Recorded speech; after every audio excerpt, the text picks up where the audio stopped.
welcome back to another episode of Over the Glass. I am your host, Jay. And I'm Nessa. Today we have Aidan Cleary. Aidan, if you wouldn't mind giving an introduction, how you identify, who you are, the good stuff. Oh, before, I just want to say happy Pride weekend to you all, because we're coming to the end of Pride Month. Okay, now you can introduce yourself. All right, happy Pride weekend. Today is the Pride Parade in New York City, so woo! San Francisco celebrate. Too. We're missing it. Yeah. It's okay, we're having our own private Pride party that is nice and sleepy and relaxed and chill in our apartments. I have air conditioning, so I am letting that carry me through this Pride Parade. My name is Aidan Cleary. I guess my ice hockey world would be that I co-founded Team Trans Ice Hockey, which is an all-trans group of ice hockey players internationally throughout the world. I think we're up to somewhere in the 300s of players, 400 players, something like that. And it grew from a little 13-person team way back in 2018, 2019. And outside of that, I work in the theater. I'm from San Jose originally, and I grew up playing ice hockey, first in Santa Rosa, and then I was a San Jose Junior Shark, and I played as well at Bellarmine College Prep, if there's anyone listening who went to Bellarmine. Hi. And then I went out and I went to college. I went to Sarah Lawrence College. If anyone's a fan of The Notebook or 10 Things I Hate About You, both are heavily featured, with the main female character going to Sarah Lawrence because it was formerly an all-girls school and is now just mostly an all-girls school. And then after that, I started working in the theater. I'm currently a law student. I'm in my final year right now, finishing my JD at Brooklyn Law School. I have a production company called Fair Play Productions, doing theatrical production and general management. You can follow me on Twitter, Aidan Cleary 80. You can use he, him pronouns, and I guess as founder of Team Trans, it more or less goes without saying, but I am also a non-binary person. Hi. Hi, nice to meet you. That was a little long-winded. No, it's really nice to finally meet you. When we first started the podcast, you were one of the first people on our list that we wanted to reach out to, but we got a little, I don't know, things kind of went a little bit differently than we had originally planned, but, a year later, here you are. Cool, it's good to be here. So I wanted to ask about your experience going through the San Jose Junior Sharks. I never really got to that level. I came upon hockey when I was a preteen, but I think I'm a little bit older than you, so I don't know really at the time how developed that program was. It didn't really grab me the way that it grabbed me later on in life, so I guess I'm just curious about your experience, how you kind of came about getting into hockey and your experience going through the Junior Sharks program. Yeah, well, hockey wasn't so much of a choice for me. I was born in 1994, don't do the math, and... Oh, you're the youngest one here. No, I know. And so I was born in 94, the Sharks came around 91, and my grandmother was a business owner in San Jose. She owned the mortuary. I believe she was the first woman to be a mortician in San Jose, if I remember right, which is she's a very, very cool woman. Anyway, because she was a local business leader, she got season tickets to the Sharks. She went out and got season tickets when they were coming in because she wanted to support the community, and that was a big deal for her. And so my parents would go to games. They loved the Sharks. They started in the Cow Palace. I was born just in time for the newly minted San Jose Arena. And so my birth announcement is a San Jose Sharks draft card.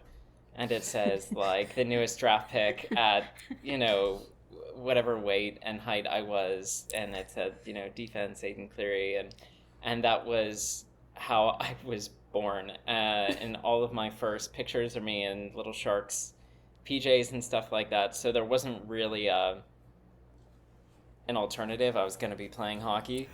Both of my parents played ice hockey. My dad started in adulthood a little bit before my mom, and my mom started in adulthood. She's from Louisiana, so there wasn't a whole lot of hockey going on down there at the time. The only hockey game that she had really seen was the 1980 Miracle game. She watched at the time, and then when 10 years later the Sharks came out, she started getting into it. She started playing. Both of my parents became coaches.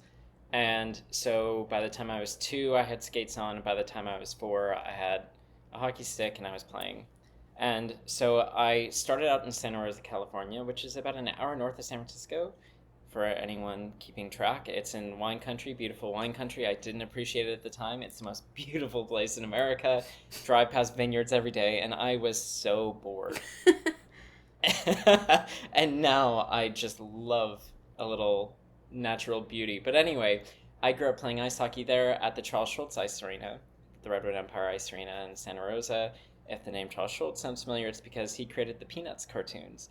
And so that's a big part of that town. If you walk around, you see all these little statues of Peanuts characters who have haunted me for the last 20-some years.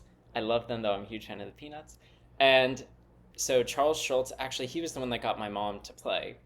And so she knew him personally? She did.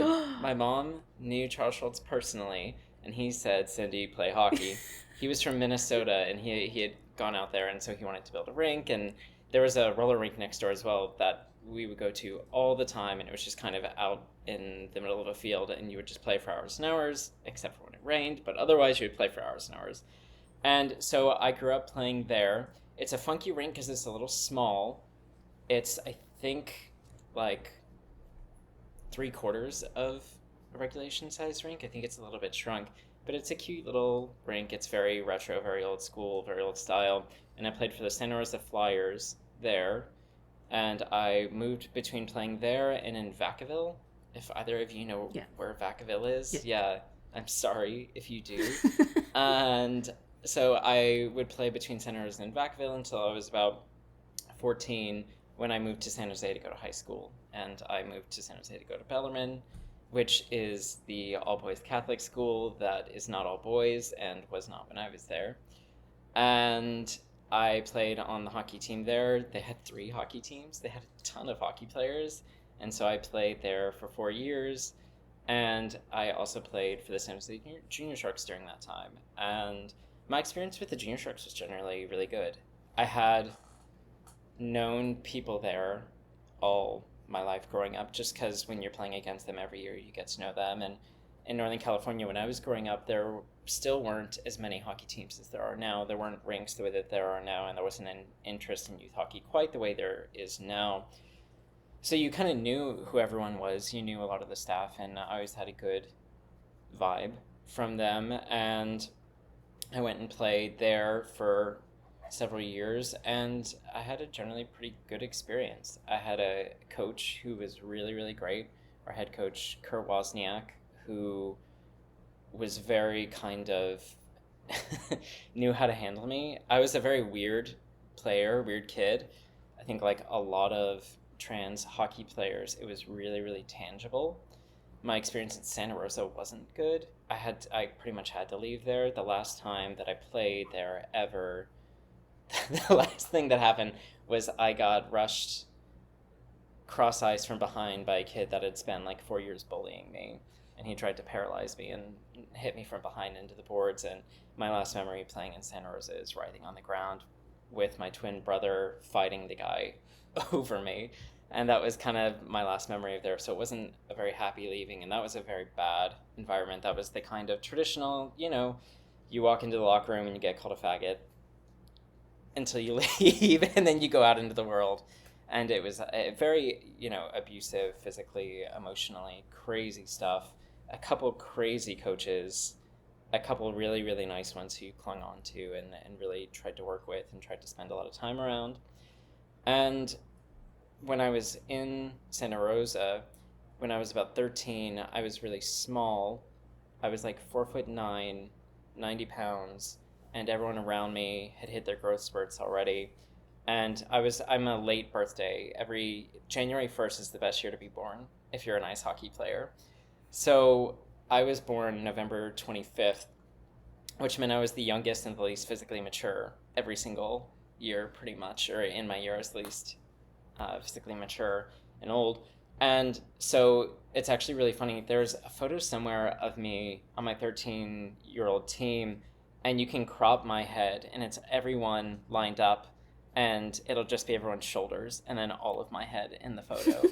But so I was quite small, and I got hit by a man child who was like 6'2" and 200 pounds at the age of 13, and snapped my collarbone. And I started going with my mom, who was a stage manager, to theater, and I went to help her instead of going to hockey. And so I kind of had a split of worlds there. And when I was at the Junior Sharks, my coach there was really, really good about encouraging me to take part in theater equally as I did in hockey. And as I got older, it became more and more clear to me that I didn't feel like there was space for me in hockey. I didn't want to remain in hockey. It was not fun. It was not a good experience anymore. And I was getting a great experience in the theater, and I was expressing myself in the theater, and I was having a lovely time in the theater, as much as one can have a lovely time in the theater. You're still a nerd. You're still at the bottom of the feeding chain in high school, but hey, that like three nights a year when you get up on stage or whatever and everyone looks at you, you're cool for those 3 days. Every other day you're not, but those 3 days you're cool. And so I was really encouraged to do that. My coach would show up to my plays. My teammates would show up to my plays. I'm still in contact with a lot of those people. One of them is in my groom's party. I'm about to get married. And so I have really good, strong relationships from that. And the Junior Sharks as well, and the Sharks organization as a whole, were really responsive when I got older. I came out when I was 22. And when I came out, I kind of started writing about and talking about some of my experiences. And I published a bit about kind of my time at the Junior Sharks and some of the things that had happened that weren't great, and no one in hockey was really ready for trans players when I was playing there. And certainly when I was younger, it's one of those things now that I look back on, and as a law student, I start to think, well, what would I have done about, like growing up in Santa Rosa, playing there and dealing with physical abuse, emotional abuse, crazy stuff. And I'm like, oh, well, those were against the law, and I would sue. And I would sue the junior hockey club, and I would sue the player and their parent and all of that, But at the time, I didn't know that I was trans, and there was no word for it. There's no language outside of faggot, really, which is why I say it now, because that's about feminization. Ultimately, it's about being in a feminine position, and I was clearly that. It was very, very strange, marched to the beat of my own drum. And that was embraced a lot more in San Jose. And a lot of what I was doing playing hockey in San Jose was about integrating that personality into the way that I was playing hockey. And I had a couple really, really great coaches who really encouraged that, and who really encouraged me. So much of hockey education at the time was just everything hard. Everything as fast as you possibly can. If you don't know what to do, throw the puck at the goalie's head, just finish your checks. And my whole thing was like, well, I was always really, really slow. I had no physical skill as a hockey player. I was really, really slow, really bad, slow shot, all that kind of stuff, really, really boring. And, but I I'm had sure a really... your shot is faster than mine. Yeah, well, yeah, relative to someone who's not been playing since they were 4 years old.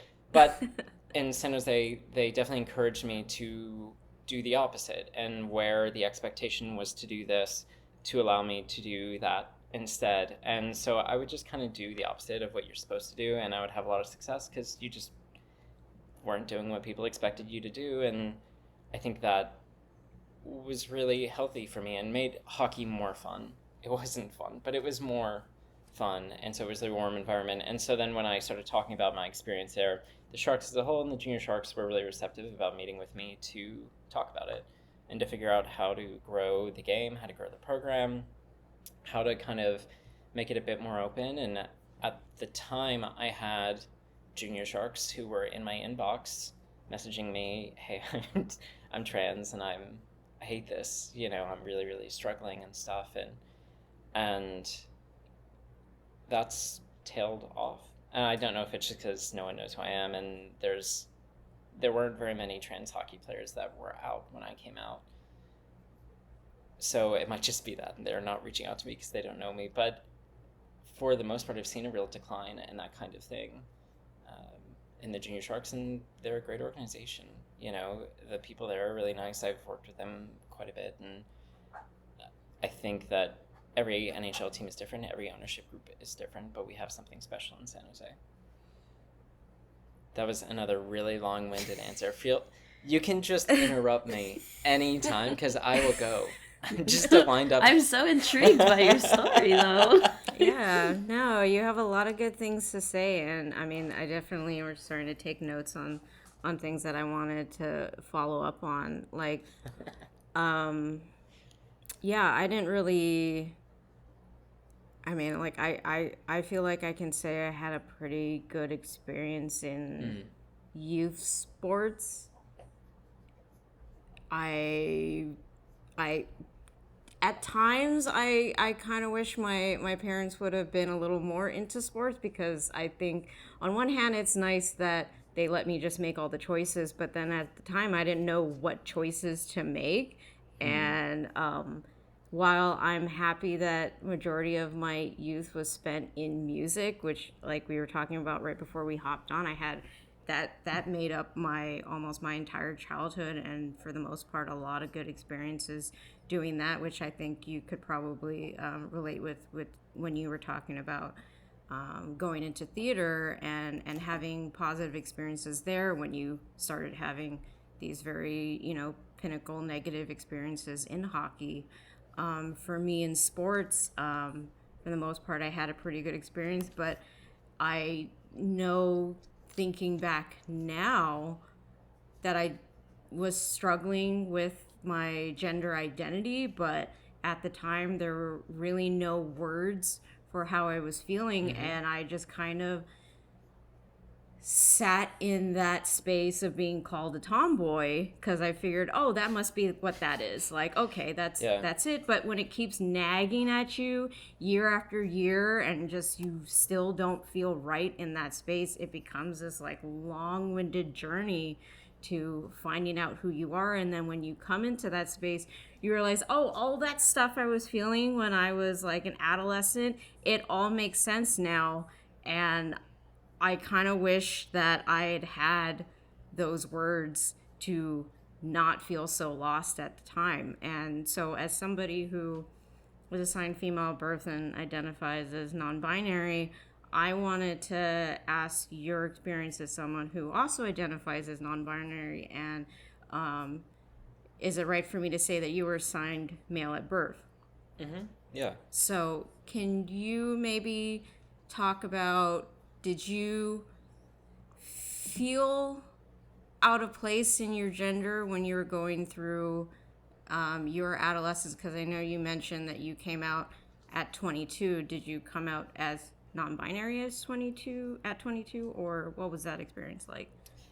Yeah, I did come out as non-binary, and it took me a while to figure out where I sat and where I was comfortable. I think one of the things that's really uncomfortable about being trans that doesn't get talked about really is how much of an idiot you look like. Because you're like, whenever you come out, that's when you get to start experimenting with how you express yourself. And everyone else around you gets to do that when they're 12, 13 years old. And they get to look terrible when they're 12 or 13, and then they grow out of it. And you lose the pictures and you laugh because it was a long time ago. And that's not the case when you're trans. You are in your 20s, 30s, 40s, 50s, 60s, etc. and on, and you're starting to go through basically what is it called? The word just went right out of my head. The transition over into adulthood. Puberty? Puberty, yeah. You're basically going through a second puberty. Yeah. Thank you. You're going through a second puberty, even if you're not doing that hormonally. You're trying to figure everything out, and how do I express myself? And no one, it feels like, around you is also doing that, because they all figured that out years ago. And so it was really awkward for me. And it was also at a time when, I think the core way that I felt my whole life was, well, I'm not a woman, so I guess that means I must be a man, because I didn't know that there were options. But it did not feel right. Did not ever feel right. I never felt right being called a man. And now, like, that's the only word that actually really kind of irks me, and I have what a lot of people would perceive to be a masculine presentation. And there are a lot of different reasons for that. But I do get called that sometimes, and it makes me really just like, that's really not right. And when I was growing up, it was really obvious. I think what's fun about talking with other non binary people is how many of us, everyone knew, except for us. And everyone had language. I think so many people, they talk to me about it, cis people especially, and they're like, oh, well, because no one knew, right? No one knew except for you, maybe, but you didn't really. And I'm like, no, everyone knew around me. Everyone had a word for it. It's just that for some of them, that word was faggot. It wasn't receptive. It wasn't happy. For some people, it was, like, I marched to the beat of my own drum, was, I think, the most loving way that it was put. And that was true. I was the weird kid the whole time, and just very feminine, interested in things that were very feminine, expressed myself in very feminine ways. Loved my prized, like, toy as a child that I remember was a Barbie airplane. So I'm very excited for the film to be released. But I loved those kinds of things. I was really drawn to them. I loved, trying on, like, my mom's shoes, all those things that are so, like, out of a shitty portrayal from 2013 of what the trans experience was like. It's like, yeah, that's kind of true. All those things were there for me and were really noticeable. And I think that the main thing that I experienced was just that everyone around me knew and had a word for it, except for me. And I didn't know. I knew I wasn't gay, and I still don't identify myself as gay. And I knew I wasn't a woman, so I assumed that meant I must be a straight man. And that didn't really get opened up to me until I was in college, that there are other options. And once I realized, I was at a play, I was at a musical when I realized I was trans, called Hedwig and the Angry Inch. If either of you have ever seen it, Happy Pride. It's a great musical. It is considered one of the best rock musicals of all time. Go ahead, were you going to say something, Nessa? No, I haven't seen it, but I've heard of it. Like I said, my girlfriend is really into musicals. So she explains the storylines of a lot of them to me. It's like, maybe you'll like this one. I'm so sorry on behalf of all theater people. I apologize. But yeah, it's great. Yeah, I highly recommend it. There's a movie version. There's a recorded version of the original off-Broadway show in 1998 starring John Cameron Mitchell, who's in tons of TV shows now. And it is fantastic. But there's a line at the end where there's this character who, the main character, Hedwig, is more or less, I would say it's not binary. And she has a line in one of the last songs that's, forgive me for I did not know, because I was just a boy, and you were so much more than any god could ever plan, more than a woman or a man. And something really clicked when I heard that, and I was like, that sounds like me. And I didn't quite understand that was possible, but the first time that I saw trans representation in media, that wasn't a joke. Because the character in that show, she's an awful person, but she's really three-dimensional. And there are no jokes about someone throwing up because they've had sex with her. There were no kind of tropes that we so regularly see. And I left that being like, oh my god, that totally describes me, and it took me 2 more years to come out. But I also was dealing with a career in the theater where at the time, and still now, but at the time you really couldn't be that. You really, really couldn't. You couldn't be out. And so anyway, but to get back to that experience, that childhood experience, it's so much about language, I think, was my experience. So much about not having language, so much about my own language, English, my first language, and only operational language, being one that's very much designed to suppress queer identity, that's designed to do things that are not express that kind of deviation from what was kind of dictated as the norm.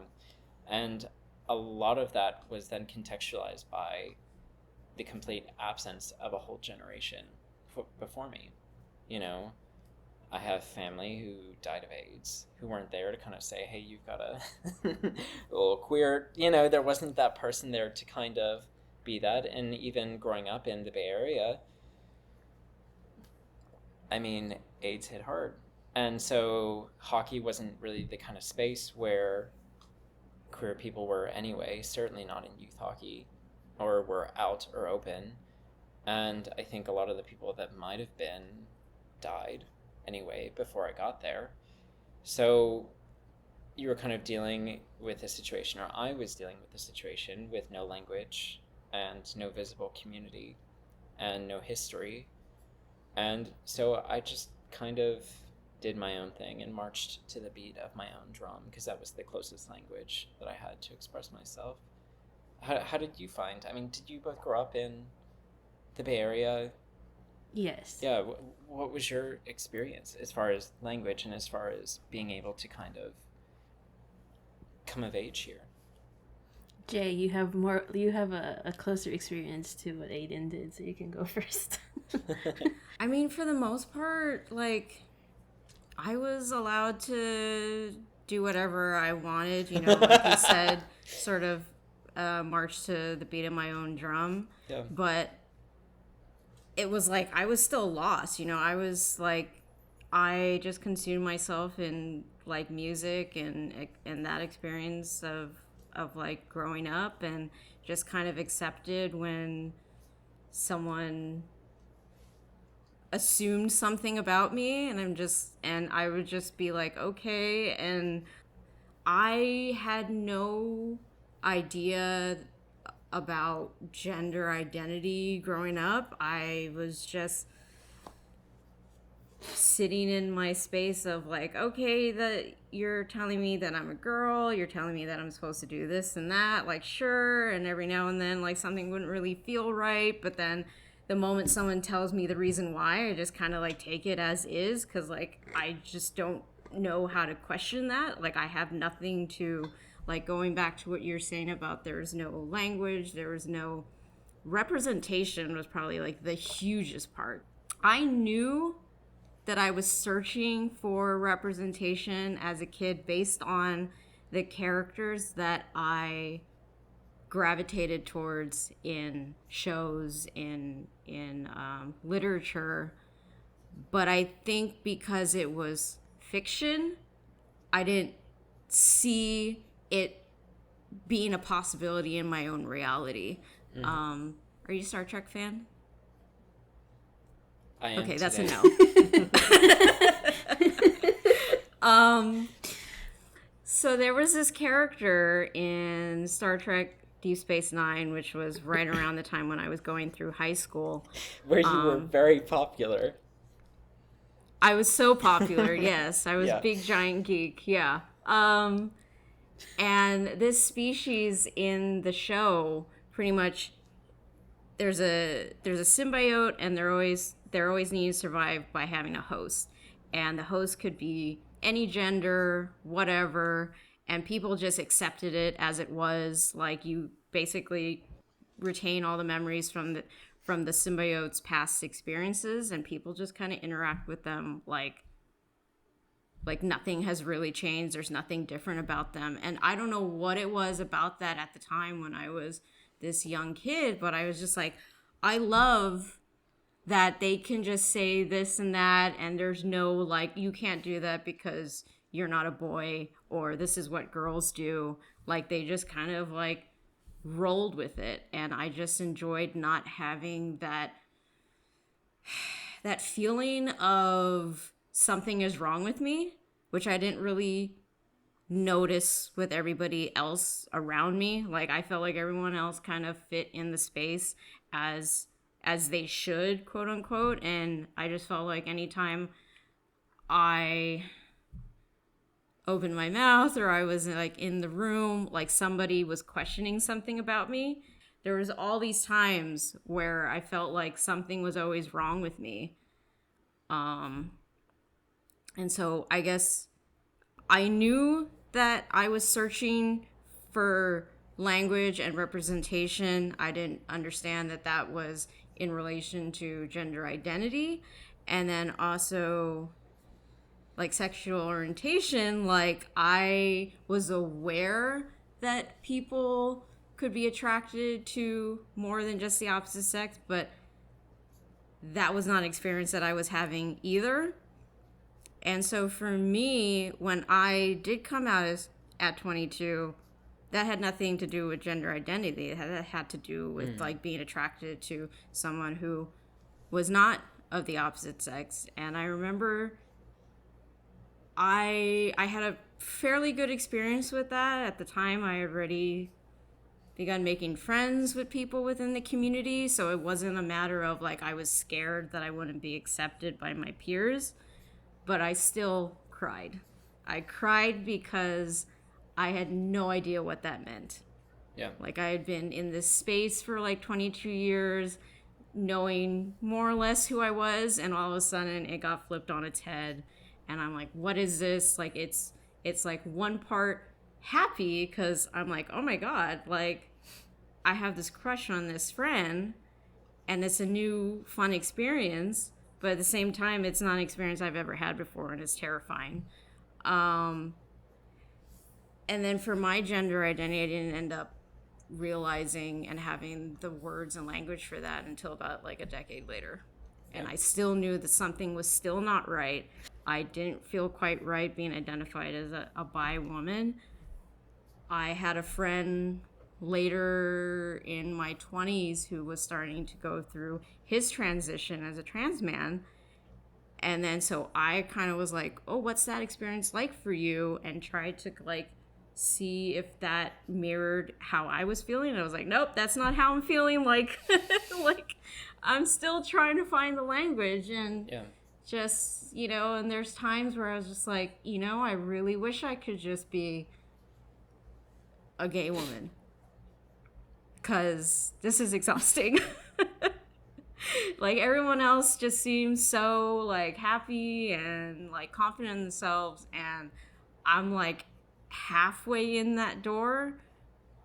But then even within the community, I felt like people were questioning like, well, why are you acting that way? Well, why are you not doing this and that? And I'm like, oh my God, like this is exhausting. I mean, especially a few years ago, people were really into policing appearances and how trans you were and whatever. And I think now that's gotten a bit lighter, somewhat, kind of. But that's something, because like for folks who aren't seeing me right now, I have a Joe Thornton-sized beard. And it's not that big. It's not that big. No, it's not. It's like the baby Joe beard. And a lot of people see that as very masculine. And that's part of why I have it, is in addition to hiding a little turkey gobble that I have underneath, because that's what's in my family genes. And aren't I lucky? I do use it because my work necessitates people taking me seriously and assuming that I'm older than I am and looking at me and making certain judgments. And beards fundamentally help, like, completely change the way that people looked at me, because they can see that as masculinity. And I think one of the things that's been an interesting process for me is dealing with that kind of hair, body hair, things like that are seen as very traditionally masculine, and starting to understand for myself how that might not be the case. There's so much that is kind of put onto us as this is masculine, this is feminine, this is what that means. And we don't really get to explore that. And I think part of my coming out process and my experience in that kind of coming into myself was learning to let go of traditional notions of masculinity and femininity, and opening myself up to seeing certain things as soft that other people don't, and seeing other things as that kind of more hard, masculine that other people don't, and I think that that's really freed up the way that I express myself and the way that I receive expression from others. But that's not something that we really had back when we were, kind of coming out. I think it's really well expressed, actually. I don't know if this musical has been explained to you by your girlfriend, right? There's an amazing musical called Fun Home, which actually ties into my family wonderfully because Fun Home is short for funeral home. So that's a callback to my grandmother earlier, who thinks that the whole concept is hilarious. But it's about Alison Bechdel, who's a gay author, cartoonist. Do you know that name? Dykes to Watch Out For is her most famous cartoon. Anyway, she wrote this graphic novel called Fun Home that was turned into just an amazing Broadway musical. It wasn't like no one was tap dancing in it. It wasn't one of those kind of Broadway musicals. But there's a song in it called Ring of Keys, and it's about her being 8 years old and watching this woman come in the door who's like an old school butch, and she's got a key ring and this beautiful kind of identification with that expression. And it's funny because the show is so much about sexual orientation, and I think people are so often obsessed with sexual orientation when what they're really talking about, what they're really experiencing is gender expression. And those two things get conflated an awful lot. And I think part of being younger without any of that language was that everyone just said, well, if you're feminine, you're gay. And not, if you're feminine, it might be your gender. And that might be kind of different. And so without that kind of language, without that greater understanding that, when I was 13 years old and being called a faggot, it wasn't because I was performing gay acts, it was because of a perception of femininity and of softness that was reviled and not appropriate for young boys to have. And I think that distinction is really fascinating, but it's very well summarized in the song Ring of Keys. That is fantastic. I think it won the Tony. So if you're listening to this, press pause real quick and go listen to Ring of Keys from Fun Home and then come back. Or do that whenever you want. Or don't do it. You don't have to listen to me. Sorry, go ahead. What were you going to say, Nessa? I have so many questions and so many things that I want to touch on. So, first of all, since you mentioned the Tonys, I saw that you were at the Tonys this past month. This month? I wasn't there this past month. I was there last year. Oh, last year. Though I did the show, one of the shows that I worked on this year did win the Best Play Tony. And the year before that, the show I worked on won Best Revival of a Musical. So I'm 2 for 2. Nice. Well, congrats. Yeah. But, yeah. So I actually watched the Tonys this year, which I don't normally do, but like I said, my girlfriend's obsessed with musicals. So we sat and we watched it, and I kind of wanted to know what you experienced seeing two non-binary actors win their categories for, I forget which awards they won, but I don't know, that seemed pretty cool. Yeah, I mean, it's exciting, it's cool, and I think you can't read too much into the Tonys, right? It's not necessarily, it's not always a matter of the best gets nominated and the best wins. It's like any award show. That's not necessarily real. I think that is sometimes, but it's not always the case. And it's not reflective of the industry as a whole. The American theater is very, very transphobic, and there's not, like, when I graduated college, I had studied directing in school, and because no one hires a 22-year-old director, I acted to pay the bills. I was the first person to ever act to pay the bills, and I wasn't out for the first year or so of my career. And this was not that long ago. Like, it was a while ago, but it wasn't that long ago. And after I came out, I never booked another job as an actor, and I instantly stopped getting called in for stuff. And when I would get called in, it would be me and the other 12 out trans people in New York, in the New York theater scene. And usually when you go in for a call, or when you're casting something, you're looking for a very specific type.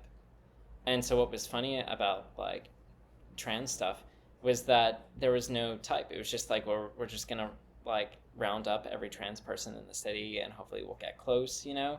So the industry has had problems, a lot of problems. And so it's nice to see that. It's nice to see that recognition. I think it's disappointing that those people were in gendered award categories. And I think what's more important to me than those kind of acting categories is to have people in positions of power. A lot of what we see change with is stuff that is outwardly facing and things that are easy for the industry. And there's not as much change internally. Broadway is a really interesting place. I don't know if how deep your girlfriend's like intensity runs, but we actually had a big kind of schism in 2019, I think it was, when one of the most like prolific Broadway producers, Scott Rudin, was ousted for abusing his staff, and he was considered like the top Broadway producer and the big honcho, the big guy, and everyone knew that he was abusing people. Everyone knew that he was doing things that were wrong, and just didn't say anything about it. And that was just kind of how it went. And all the news articles got buried. New ones replaced the exposés that were talking about how he's reformed. And what was crazy was my last job interview before the pandemic. It was to be his assistant. And my job interview was them telling me everything you've ever read about him is false. He's worse than he's ever been. You need to be okay with him physically and emotionally abusing you. We just need you to stay for 3 months. And they didn't ask me once about my qualification. They only said, how can we know that you'll stay? How can you prove to us that you can take abuse? And I said, I grew up playing ice hockey. And they said, okay, great. We'll set you up to meet him tomorrow. And that day, the Broadway shut down because of COVID later that afternoon. So I didn't ever actually have to work with him. And it would have been terrible, but I needed the money. But we have this thing now where there's this split amongst people who actually have power and the people who are actually making decisions. And there's this wave of people who are just lovely, who are fantastic leaders, who are everything that Broadway should be.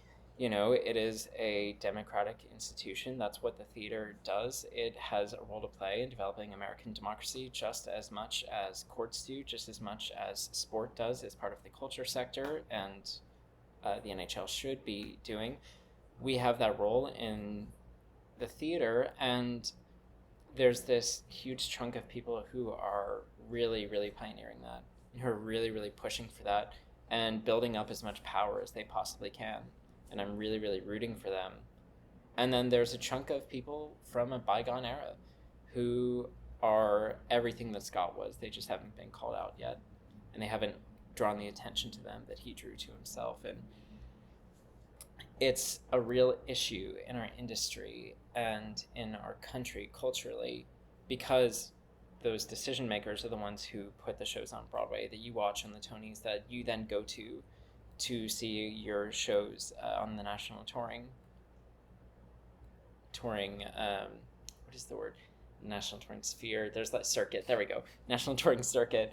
And then those shows get licensed out to your regional theaters, and that's where you go to watch your regional theater, and you see X show, and then that gets licensed out to all the amateur theaters, and all the high schools are doing it. And so the lessons that are being learned in that show are the ones being developed by the Broadway producers and theater owners and things like that. And a lot of them are great, and some of them are not. And so we have a real kind of schism there, not unlike the NHL, you know, and it's all happening behind closed doors. And so I think when we see something like the Tony Awards where transness is being rewarded, it's great, and I'm really happy for those people. But I'm not taking that as a representation of where we are as a whole. Just as with the NHL, for example, the recent decision to not wear pride jerseys, or any theme jersey, but to not wear pride jerseys at games, and a lot of the decision making that we've seen there, that's not necessarily representative of the whole. You know, there are a lot of things happening in the Sharks organization, for example, that are happening behind closed doors that the public will never know about, and people who are fighting hard to bring power onto a more democratic side. And I hope they win out. And I think the Sharks are one of the really great organizations doing that, and there are many of them in the NHL, both on the individual and organizational level. And so, yeah, that's what I see when I look at the Tonys. That was another long-winded answer. I'm sorry about that. But it all made sense. I will say, and yeah, this is one of those things, though, that hockey and theater, the NHL and theater, Broadway, are the same thing. Really, in every possible way. Joe Thornton would have been an absolute stud on Broadway, would have absolutely killed it as an actor. Most NHL players would have if they had taken up acting, because they have a skill set that's transferable to the theater, and it is the same in every position. And unfortunately, it's the same in the power struggles as well. So since you brought up the news that came out yesterday for the NHL no longer having the players wear the jerseys, I guess I'll start with my initial reaction. Well, I mean, it's not like we didn't think something might be coming down. A lot of me wanted to believe that maybe that's just people jumping the gun, but given who we have at the helm, it's not far-reached at all. Yeah, it did make me upset, but then I couldn't really dwell on it too long because, obviously this is not coming out of nowhere, but my feeling of it is that if these teams really want to show that they aren't being performative with it, then they're just going to have to take this as the opportunity to go to the next level in terms of how they show support and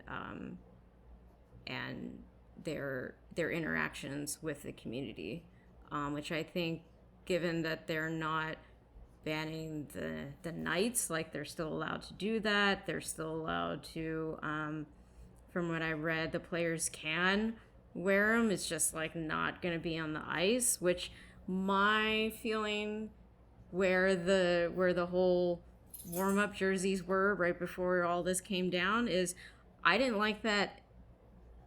I didn't like where it was, where unless you are following them on social media, unless you are watching the pregame show, you're not actually seeing it. So it could be completely oblivious to you. And like this past week, we saw, I mean, the whole news with like the Dodgers, like that was a thing. But putting that aside for a moment, at least for that Pride Night game, the Dodgers and the Giants are wearing their jersey for the entirety of the game for 4 freaking hours. Every shot that you're seeing at the game, you'll see a little bit of that. And I think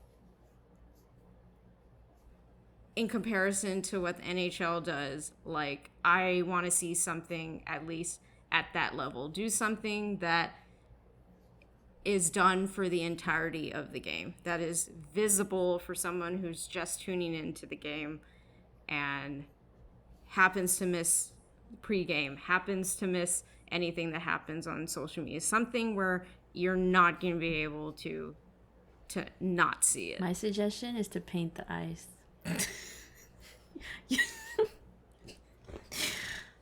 It'll be there the whole game. Oh. Yeah, can be done. It'd be cool.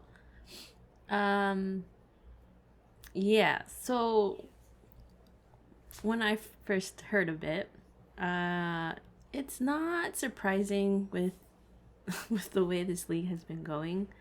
I remember feeling very agitated I had like the biggest eye roll, cause it's like I'm so tired.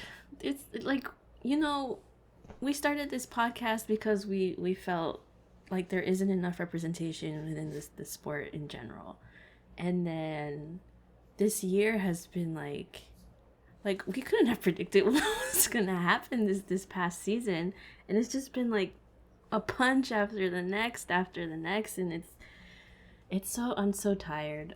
I don't know what to do because it's like we don't have a big reach here. We're doing what we can with the few followers we have who we appreciate. We get guests like you coming on to tell us your experiences, and like we're doing what we can. We're doing our little part here to be like, hey, you know, like we're just trying to exist here. This is our stories.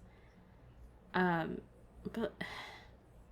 like I just wish there was someone in power who could be like, slap them silly. Like, what are you doing? What is this? You're gonna punish all of these other communities because you don't want to wear rainbows for one night, for 20 minutes one night. Okay, rant over. Yeah, I think I felt disappointed too when I saw the news. Not surprised, but disappointed. I will say that I don't know what conversations happen behind the scene, and I don't know what I'm not seeing, and I try to always be aware of that. That I don't know what happened, and I don't know how that came down. I do know that what was presented outwardly was that the jerseys are a distraction, and I think it's pretty fair to infer that that is referring to players on Pride nights refusing to wear the jerseys and the kind of fallout that came out of that. And I would disagree with that notion that it's a distraction. I think that it's actually quite important to see, and I think it relates back to what I said earlier, that hockey and the NHL, as its main representative in the United States, is a democratic institution. It's part of its job, its mandate is to develop democratic culture in the United States, because that's not something that we naturally do. And taking part in democracy is a lot more than going to the voting booth. It's a minute to minute, hour to hour kind of process of decision making and living your life. What I think is really important to bear in mind with that is that transparency and accountability are the backbone of democracy. And I think what my perception is that Gary Bettman is seeing is a situation where it's being transparent and clear that not everyone is on board with Hockey is for Everyone. And I think that it's disappointing as it is in the moment, and as much as I don't like players standing up, drawing attention to themselves, ruining the Pride nights that their teams have worked so hard to plan, I think it's really important to know that there are people that'll do that, and that that's how they feel, that they don't want us there, that they don't want to support that lifestyle, as many people like to say. They're not welcoming to LGBTQ people in the NHL. And I think it's tough because it's a really awful indictment of the NHL. If your players are doing that, it's a pretty rough indictment that you can't manage them enough to keep them in line, and to at least put forward a unified front about a pretty major initiative. And so when players are standing up and saying, no, I don't want to be part of this, it's embarrassing to the league. And it's a real reflection of where we are culturally in hockey. And the fact is that it's not a great place. And it draws attention to that. And I think that that's a difficult part of Pride, because a lot of us want to celebrate. And we have a lot to celebrate, and that's great. But sometimes we kind of have to deal with the shit. And that's it. It's standing there right in front of us, and it's very, very difficult to say hockey is for everyone when players feel emboldened to say, no, I disagree. Fundamentally, I disagree with that. And that's what they do. So it really makes sense to me that Bettman sees that as a distraction.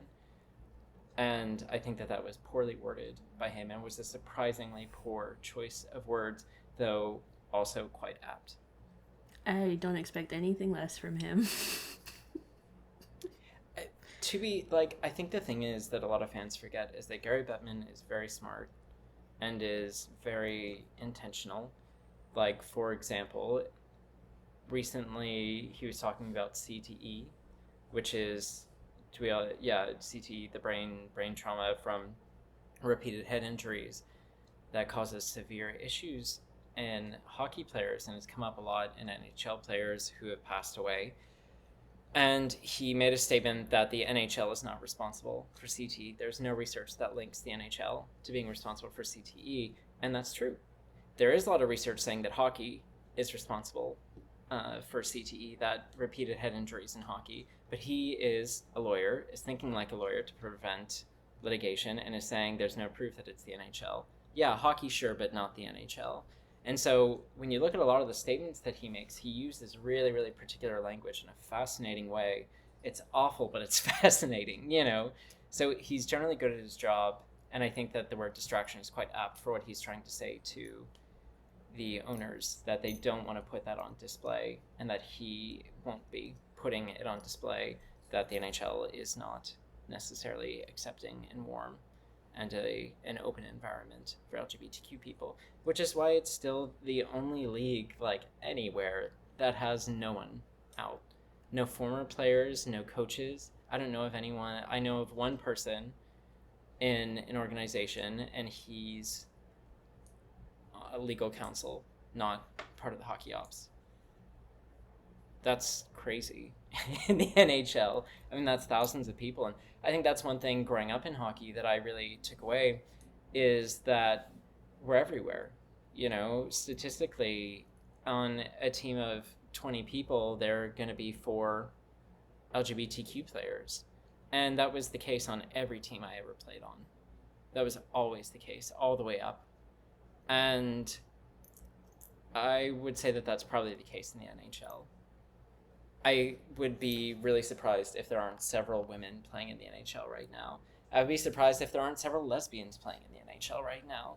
You know, and we're just kind of sweeping that under the rug, but they absolutely exist. All those people exist, and the reality is that they can't come out. No one is leading the way. No one can really take that risk, because that's not the culture in the NHL. The idea of individualism is so... a certain kind of individualism is so reviled that you can't go to a museum without being called a nightmare in the locker room. So yeah, it's tough, but I think that those are really strategic statements and strategic moves by Gary Bettman that's saving face at the expense of our community and at the expense of those other communities. I wanted to shift gears since you're still a Sharks fan, right? Oh yeah, hell yeah. Cry every year. What do you make of last season, and what are your hopes for the upcoming season? I'm really disappointed in the number of wins last season. Oh. They won way too much, and I'm really disappointed in a few players who decided to have hot streaks Eric at a Carlson. terrible time. Yeah, I think there are a lot of things that's just like, you know, in the modern NHL, yeah, you have to rebuild. And the most successful teams now are rebuilding, getting to a successful place, and then rebuilding on the fly to stay successful. And that's very, very difficult to do. But yeah, I mean, I think part of the challenge, though, is when we have people that aren't just being like, yeah, we're going to rebuild. You know, just be like, we're going to rebuild, and we're just going to play young guys and just watch them because they're going to be fun and watch their development. I think there's so many fun things to watch about hockey. I don't really watch it to see winning or losing anymore. I see hockey as being so artistic, so expressive, and I think that is one of the fun things about hockey now for me as a trans person who is very comfortable in myself, is that I've learned to take a lot of the expression that I got from theater, a lot of the freedom from theater when I was a kid, that I think you experience with music, Jay. And I similarly, the West Side Story cast album was played 564 times on my iPod in 2012 to 2013. So, you know, music, all of that kind of expression was the one place where I could express myself. And now as an adult, I'm able to understand enough how to express myself in hockey and to play hockey to express myself. And I love watching hockey players who can express themselves creatively. I see the game as being much closer to ballet than boxing. I see it as a very creative endeavor. And I think that that's what I would like to see more next season. And that's what I wish this past season had been. Let's watch these players develop. Let's see their progress over time. Let's see this new coach over time as he grows into a role. Let's see this new general manager grow into this cultural leadership role, and let's see them all just really take off. And I don't need wins out of that. I just want to see them grow. I want to see them get kind of closer to a full expression of themselves. And I think that what's always fascinating to me talking with Sharks fans is everyone who is alive during the days of, or not necessarily alive, but watching during the time, who was watching Sharks hockey during the time of Sergei Makarov and Igor Larionov. They die for that time. They're like, oh my God, that was the most fun Sharks hockey has ever been to watch. And it was all because of these players whose game was modeled after ballet and European football. And they were out there doing something that was supposed to be expressive and that was creative, and that's what was kind of fostered out of them.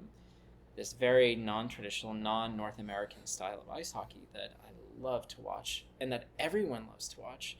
Because ultimately why we watch ice hockey, why we watch any sport, is to see an expression of ourselves, right? My favorite player growing up, right, my favorite player first was Owen Nolan. But yes. As I got, yeah, absolutely. I wore number 11 for Owen Nolan, loved him. But as I got older and I did not turn into a 6'4" man from Belfast, I realized I didn't either. Yeah, I know, right? Darn. What the hell? But around 07, I found another player who I just was like, oh my God, this is such an expression of what my experience is like. And that was Joe Pavelski. Because you had this 5'10", which means he's really 5'8", and I've stood next to him, so I can, yeah, that's pretty accurate. They lie on those cards, But this little guy who was drafted in the 7th or 8th round, I think it was the 7th round, should have never made it to the NHL. Can't skate, slow shot, no, nothing, no physical skill, and all the IQ in the world, all the hockey IQ in the world. And I watched that and I was like, oh my God, this is me. And I started modeling my game after him, and I felt like I grew with him into my adulthood, and he was such a fantastic leader for the Sharks. And now in Dallas, I think not because he was this kind of John Taves, steel kind of man or whatever, but because he was expressing himself. He was watching, okay, I can try to do what all the 6'2", fast skaters, what all the Connor McDavids are doing. I can try to do that, or I can acknowledge that's not who I am, and I can do something totally different. And he did that completely, so wholly expresses himself, and has since I started watching him in 06, 07. And so I think that that's what I look for when I watch hockey. It's who's expressing themselves, who's connecting to something kind of greater. And it reminds me of one of my favorite plays is this show called Dancing at Lunasa. It's a lovely play by Brian Friel, the Irish playwright, and at the end there's this really fantastic monologue about language giving way to movement, and that when you kind of run out of words, all that's left is to move, to express yourself, and that's the only true way to speak. And for people to speak to each other is movement. And that's what hockey is to me. Again, another little, theater, hockey, the same thing kind of connection. But that's what hockey is to me. It's language giving way to movement, that full expression of ourselves. And when I watch Sharks hockey, when I watch anything, that's what I want to see. And I think that that's what everyone wants to see, because I talk with everyone about what did you like. I think that's part of, I'm a registered USA hockey coach. I have very strong opinions about hockey development, player development, all of that. But ultimately, I think it's such a cultural kind of game, and I'm ultimately a business person and an entertainer. And when I'm looking at hockey, I'm like, well, what makes you want to be part of this? What makes you want to see this? What makes you want to play it? And for everyone that I talk to, even if they're not able to express the language for it, what they talk about is that movement, that expression, and that creativity that they're drawn to, whether it's that KLM line for the Sharks in the 90s that was so great to watch, so fun, so creative, that people identified with at a time when that wasn't necessarily something to identify with. People weren't clamoring to identify with Russians necessarily, and I think that is exciting. Joe Pavelski has always excited me to watch. He's been so much fun to follow his career, and I will root for him until the end, because I feel like he expresses something that I can't when he plays hockey. And from what I hear talking to other people, everyone really responds to the same thing in different players in their own right. And I think that's why we built such strong bonds with people like Mike Ricci, with Ryan Clough, with all of these players who have gone through the Sharks organization. It's because we feel a kinship with them, and we feel like they're expressing something that we ourselves are not able to express. And that's the power of the sport, and that's the entertainment that I see. And I would like to see more of that next season. Sorry. You're such a theater nerd. It's great. Yeah, very Owen Nolan poetic. was the player that drew me to the Sharks on the very first game that I came across on TV. And but like you said, I didn't grow up to be him. So there's and probably then a part of you that So when I first started, when I learned about hockey and the Sharks, I mean, my family wasn't really into sports, so I didn't even know the concept of, like, we were close enough to actually go to a game. Like, none of that stuff. I knew none of that. And, like, I think shortly after we stopped having cable, so there was this huge void in my life without any, like, there was a disconnect with hockey, like I mentioned early on, like the Junior Sharks program or whatever part of it that I got into. Like, I don't know how developed it was at the time, but like my experience going through it, I was just like, like, it was kind of fun. But then the moment they tell you how much it's going to cost for you to like continue, I was like, oh, I don't think I like it that much. Like, so I guess we're not doing that. But when I did finally get around to it again, like, a friend invited me to go watch a game, and I was like, oh, you can go to games? Like, this was like in college, and I got sucked right back into it. I'm like, I love this sport. It's so exciting and everything. And then when I started going to more games and getting really back into watching hockey, it was Jonathan Chichu who was the one that like captivated me. And I was like, that's my favorite player. He just has so much energy. Every time he scores, it's like he's never scored before, and it's like that's still how I feel, because I'm like, how did I score? Like, that's amazing. And then later on, he moved on, and I was like, who's my favorite player now? And I'm trying to find that player that has the traits and like the energy that I can kind of like resonate with. And the next person after that was Dan Boyle. And Dan Boyle was the guy who inspired me to start playing defense. Because at the time I was like, oh, there's no way I can play defense. Like, I haven't reached a certain level that I've put as an expectation for myself to be able to play that position and all that stuff. And just the way that he played, and the fact that, there's a relatability with how he's undersized and he was never drafted and just overlooked by, all aspects of hockey, to have risen to the level that he was at. I just kind of, like the underdog sort of mentality. I was just like, I love that he's unapologetic, when he's in interviews post game, he will tell you like it is. You're not getting the hockey bro talk that you're like, I don't even know what you just said. Like, Pucks in deep. Yeah. yeah, he's telling you exactly how it is. And I was like, I love this guy. Like, everything about him is something that I want to aspire to be. However I can achieve it at my level of the game. Yeah. I think that's perfect. That's exactly Yeah. what you should do.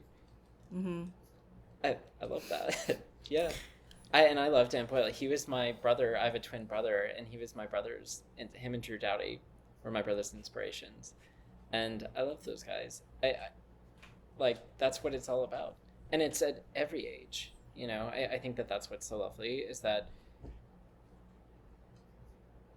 we, as long as we get to play hockey, we can try to reach our fullest selves on the ice.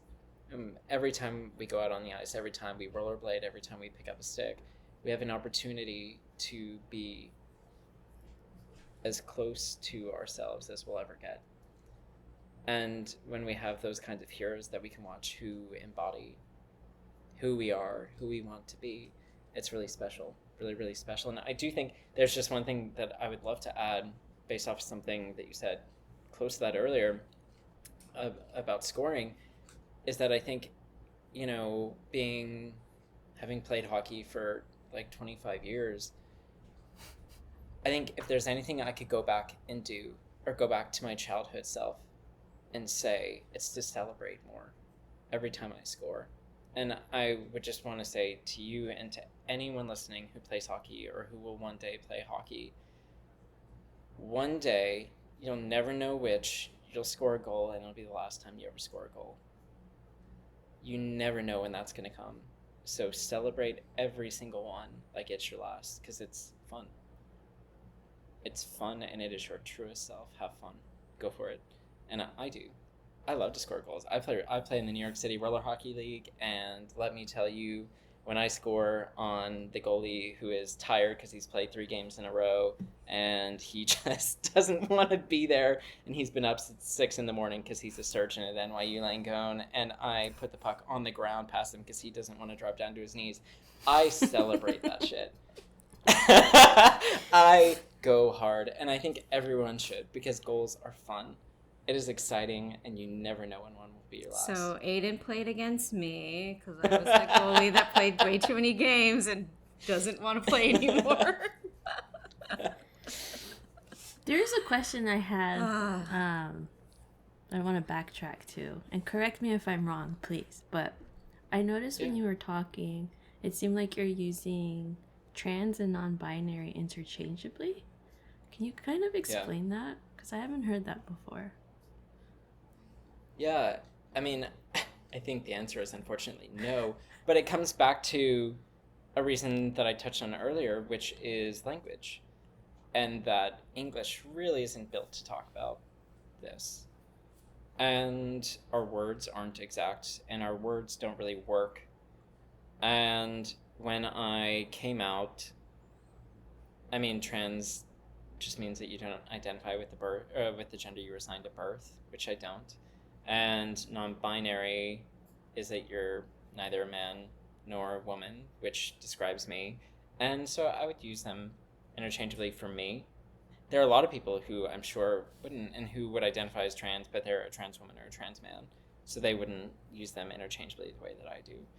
But for me, as someone who's non-binary, I would use them interchangeably. And there are differences, and I'm sure there's someone in the comments who will talk about why I'm wrong. But ultimately, the thing is that I don't keep up with our language too much because it's just never going to get there. No matter how much we try, it's not what English is for, and it's not what it can't really express these things, which is why it's taken us so long in our lives to figure it out, is because we've had to piece it all together through other means, and which is why I love hockey so much, which is why I love theater so much, is because you're able to go to that physical expression of things that you can't talk about in our language. So that's kind of why I would say I use them interchangeably for me. Okay. They don't carry a whole lot of meaning to me, or a whole lot of difference. In general, like, I don't identify my sexual orientation just because, like, I'm non-binary and, you know, heterosexual and homosexual are both based off the idea of the opposite gender, and I could not tell you what my opposite gender is. Just couldn't. So I don't really have a way to talk about my sexual orientation.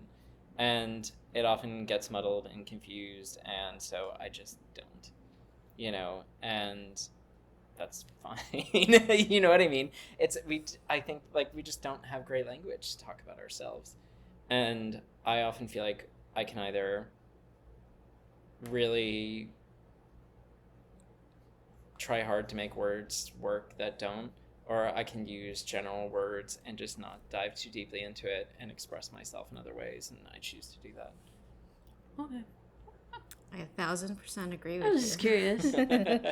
I think the moment when I realized my gender identity is when I stopped trying to find the words for it. Yeah. And I'm like, what if I'm just none of these things? What if I'm just who I am and how I feel? Yeah.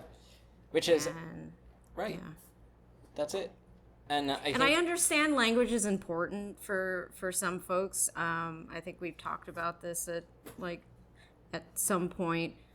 But I think the moment you try pushing those things onto others is where I feel like it becomes problematic. Yeah. Totally. So, yeah. Okay, so as we come to the end of this episode, what feelings do you have to make hockey a little more inclusive? Like, we're not trying to change the world overnight, but just your feelings and your experience of being in locker rooms and just one or two things that people or the team can make to allow others to feel a little more included. Yeah, I think one of the big things to remember is that there's no overnight change, and success is pretty difficult to quantify. So you're not going to fix things. You're going to make small steps forward and hope that it stays. But I think, and based off our conversation as well, I think there's been a pretty decent argument laid out that if you want to promote genuine change and if you want to see genuine progress, you need to put trans people into those positions of power, genuine positions of power. And that's the only way that really occurs. The front-facing stuff is great, but helping people get into positions of power, helping them be ready for them, helping them succeed there and moving them up, that's the answer. And on that note, I'm about to graduate with a law degree. I've been in hockey for 25 years, and if anyone wants to check in with me to interview for an assistant general manager job, I'm available. Or I'll be available in 2024. And I think there are a lot of people, women and trans people, who need to be given some opportunities, because the game and those decision makers are wildly just cisgender, heterosexual men, especially white men. It's kind of crazy, like when you look at the stats, because they release the stats every year, the NHL, or they used to, and you can see the breakdown of like hockey ops for each team, and it's just like, it's all dudes, and I think that you need to bring people into genuine positions of power and hand it off to them and let them do their thing and be kind of okay with whatever they do, But that's a pretty tall order for a lot of people, and I was talking with someone recently, a prominent member in the trans community, the trans hockey community, which is like 600 people. It's not that big, but a prominent member to us. And they were like, well, what do you like? We talked about all the terrible stuff, and then they're like, well, what's the upside though? Don't you see like a future that's, where are we headed? And I was like, honestly, it doesn't look great, and it doesn't. we're not in positions of power. We're not being moved into positions of power. We're being excluded now from that kind of outward visibility. And if we're being excluded from that outward visibility, we're sure as hell not getting behind the scenes. And so I think our best hope is to rely on those people who are making those small behind the scenes changes that we don't know about, that we don't see about. We need them to maneuver for us. And honestly, it's all about building power for the LGBTQ community in hockey. Everything that we do looking forward needs to be united, and it needs to be about building power for ourselves and asserting that power and being really kind of unapologetic in that, and finding allies who will help us achieve power. But yeah, I mean, it's a big power struggle, to be honest. And that's what goes on behind closed doors. It's a power struggle. And we'll see how that comes out. But I think that the way to progress is to put people into powerful positions. Hear, hear. We're available. Yeah, you are. There are tons of people, tons and tons of people, and I think that that's part of the issue, though, too, is that you see so many teams replicating all the same models of play in the NHL, and you see one team wins, and every team rushes to replicate that team's playing style.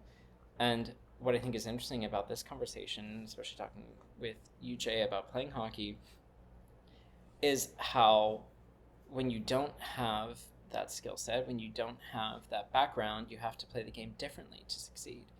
You fundamentally have to think a totally different game. So while everyone else is playing checkers, you have to be playing backgammon. And when you look at the NHL, there aren't a lot of people playing backgammon.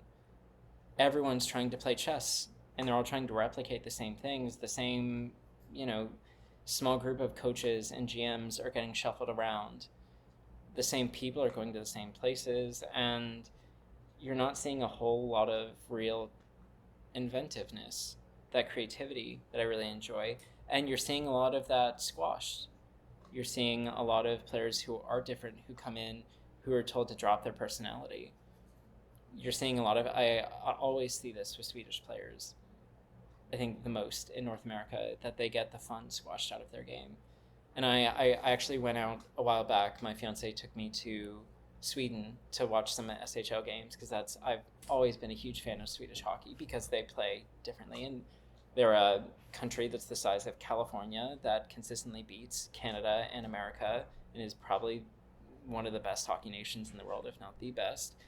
And they just play a totally different game, and it was super exciting. I went and watched, and I went to Frölunda, and it was the most exciting hockey game I'd ever seen in my life. And it wasn't close. Way better than anything I've seen in the NHL. But the game wasn't north-south. It was east-west. They were playing a totally different style of hockey that was about creating space and time and moving into the middle of the ice, not just, ice it and send someone down and hope that we can get into the middle. It was so smart and so fun to watch, and so much not about size. It wasn't about being 6'5" or whatever. It was about being intelligent, being able to think the game quickly, having great edges. It was a really just beautiful, expressive game, and I loved watching it.